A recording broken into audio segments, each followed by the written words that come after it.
खाने वाली चुड़ैल। रात को अचानक राधिका मौसी को किचन से कुछ गिरने की आवाज आई। उन्होंने बाहर निकल के देखा तो किचन में उन्हें कोई सफेद साड़ी में दिखा। वो चीख पड़ी, हे भगवान, आलतू जलाल तू आई भला को टाल तू, आलतू जलाल तू आई भला को टाल तू। राधिका मौसी को चीखते सुनकर श्रवण बाहर आता है भागते हुए। अरे माँ, क्या हुआ? क्या देख लिया? दादी माँ आ गई क्या सपने में? अरे बेटा, रसोड़े में देख तो कौन है? श्रवण रसोड़े में झांक कर देखता है और उसे कोई नहीं दिखता अंदर। अब रसोड़े में तो कोई नहीं है माँ। कोई सफेद साड़ी में नहीं है क्या? नहीं माँ, कोई भी नहीं है। चिल्लम चिल्ली की आवाज सुनकर काजल भी वहां आ जाती है। अब क्या हो गया माँ जी? अरे बेटा, रसोड़े में एक चुड़ैल थी सफेद साड़ी में। अरे क्या कर रही थी वो अंदर? अरे बताया नहीं, कल आएगी ना तो पूछ लूंगी। चुड़ैल जी, आपका क्या प्लान है? माँ जी, रात बहुत हो गई है, आपने कोई बुरा सपना देखा होगा, चलिए सो जाइए। राधिका मौसी सोने तो चली जाती है पर उनको रात भर नींद ही नहीं आती। वो कुछ भी उलझुल बातें सोचने लगती है। कहीं चुड़ैल की वजह से तो घर में टेंशन नहीं हो रहा, कहीं उसी की वजह से तो वो दादी नहीं बन पा रही। सुबह जब राधिका मौसी रसोड़े में छानबीन करती है तो पाती है कि नींबू का अचार गायब है। चुड़ैल नींबू का अचार ले गई, मुझे तो ठीक नहीं लग रहा कुछ। चुड़ैल को भी पता है कि जिंदगी का असली मजा तो खट्टे में ही है। राधिका मौसी झट से श्रवण को फोन कर देती है। बेटा, मुझे समस्या समझ में आ गई है, हमें एक तांत्रिक की जरूरत है। अरे क्या बोल रही हो माँ, तांत्रिक की क्या जरूरत है? आप पूजा पाठ तो कर ही रही हो ना। आलतू जलालतू मंत्र सारे फालतू जैसे कुछ मंत्र पढ़ो, चली जाएगी अपने आप चुड़ैल। अरे नहीं बेटा, कभी चुड़ैल को कम नहीं समझते। अरे तुझे पता भी नहीं चलेगा कि कभी वो छल करके काजल की जगह घर की बहू खुद बन जाएगी। क्या माँ, कुछ भी बोल रही हो? कहाँ काजल और कहाँ चुड़ैल? वैसे एक बात बताओ, काजल को अगर गाने के लिए बोल देना तो चुड़ैल काजल की आवाज सुनकर घर तो क्या, धरती लोग छोड़कर चली जाएगी। तुम ना पढ़े लिखे बच्चे हर चीज को मजाक समझते हो। तुम रहने दो, मैं खुद ही तांत्रिक को बुला लेती हूँ। अच्छा सुन, शाम को इमली लेके आना। क्या है कि चटनी खाए बहुत दिन हो गए है ना?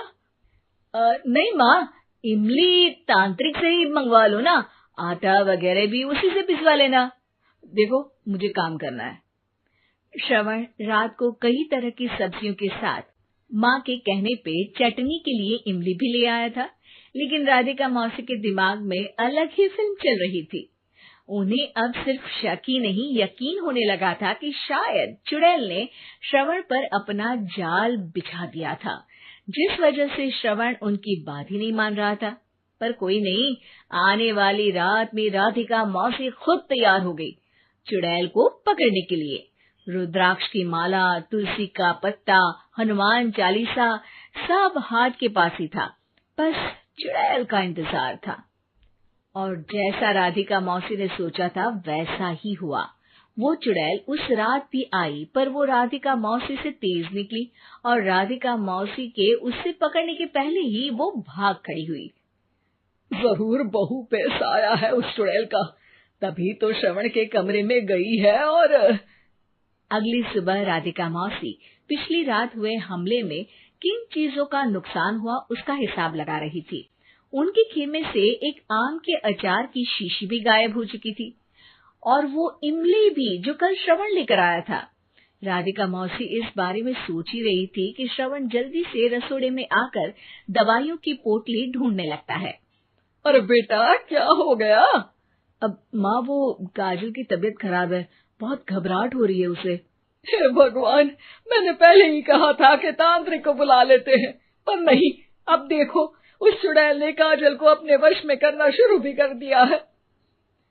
हालांकि श्रवण भूतों में विश्वास नहीं करता था, पर अब वो भी डर जाता है और राजी हो जाता है एक तांत्रिक को बुलाने के लिए। कुछ ही घंटों में तांत्रिक आ जाते हैं और राधिका मौसी तांत्रिक जी को सब बता देती है। घोर संकट, घनघोर संकट, चुड़ैल को मारू जोर चाकट, ओम भट स्वाहा खटखा के आहा। अरे ये क्या मंत्र है? मेरे खुद के ओरिजिनल मंत्र है, कल रात को ही लिखे हैं, अच्छे लगे तो दाद चाहूंगा।